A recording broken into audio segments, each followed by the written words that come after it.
Hey, hello, good morning. This is Jack Tubbs with the J Team at Realty One in Surprise, Arizona. Hey, reaching out to you today, we're going to talk a little bit about this new infrastructure plan that our President Biden, has on the horizon here. What kind of focus? What is it going to have? What is it going to do for housing?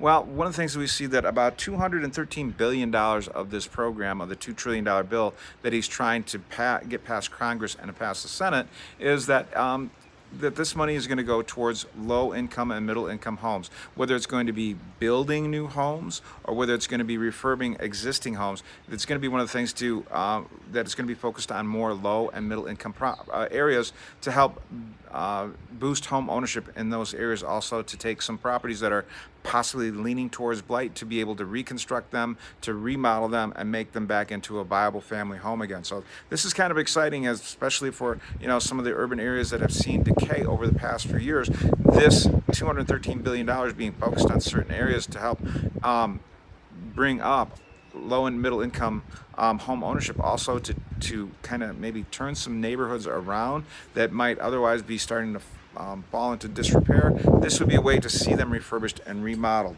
Also, we see that there's a lot of block grants in this bill, also leaning towards the housing industry to help send money to different areas that need it, whether it's going to be for infrastructure things such as water, sewer, maybe even things like first responders, have more EMTs, more possibly even safety officers, police officers out on the road, but just try to take care of some of the infrastructure problems that some of these areas which have declined in population, since the tax base is not there to be able to continually provide it can be as simple as lighting in the city in which they're focusing on. But these block grants will go towards helping some of the infrastructure problems that we see in some of these declining urban areas, and also, once again, causing them to be not only viable neighborhoods, but also to bring back some business, also to make them the hustling and bustling neighborhoods they once were. And we see that a lot of the Midwest and the Rust Belt, where a lot of the industry that used to be there is no longer there and it hasn't been replaced. But we see new industry on the horizon here that could help those areas. And we see companies like Amazon, Microsoft, other companies that are making building big service centers, etc., help shore up the unemployment that we've seen in those areas and the lack of industry that was in those areas. So this is an exciting bill. It's really kind of cool to see what's going to happen with it.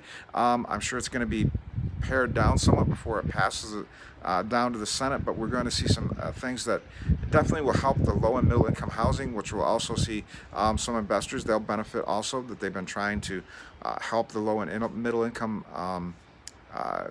residents of certain areas have some place to live, an affordable place to live. They'll also benefit from this because they'll be able to improve their homes and improve the services that they give to their tenants now. So this is going to be really kind of an interesting bill to see what's going on.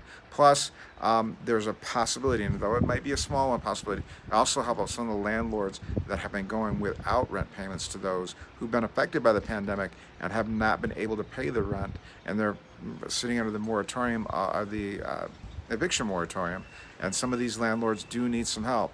There's supposedly going to be some relief in this bill for that too.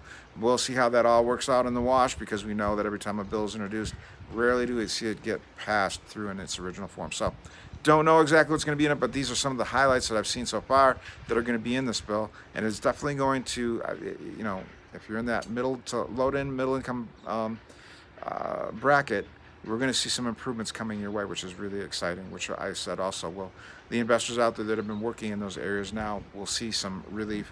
We'll see some help as they go out and provide better services for their tenants. So this is Jack Tubbs from the J Team at Realty One, just sharing that bit of news with you today. Hey, if I can help you in any way, or if you have any questions about maybe investing in properties and rental properties, etc., please give me a call. I've worked in that market for quite a while. You can get a hold of me, 248-330-7972, or you can email me, Jack at thejteam.house. That's JACK at the J Team, which is THE, the letter J, the word team, .house. Or you can call the office to talk to any of my team members at 623-252-4061. That's 623-252-4061. 4061. Hey, this is Jack Tubbs from the J Team at Realty One, wishing you a fantastic Thursday. I'll see you tomorrow with more about what's going on in the Phoenix real estate market. Have an awesome day.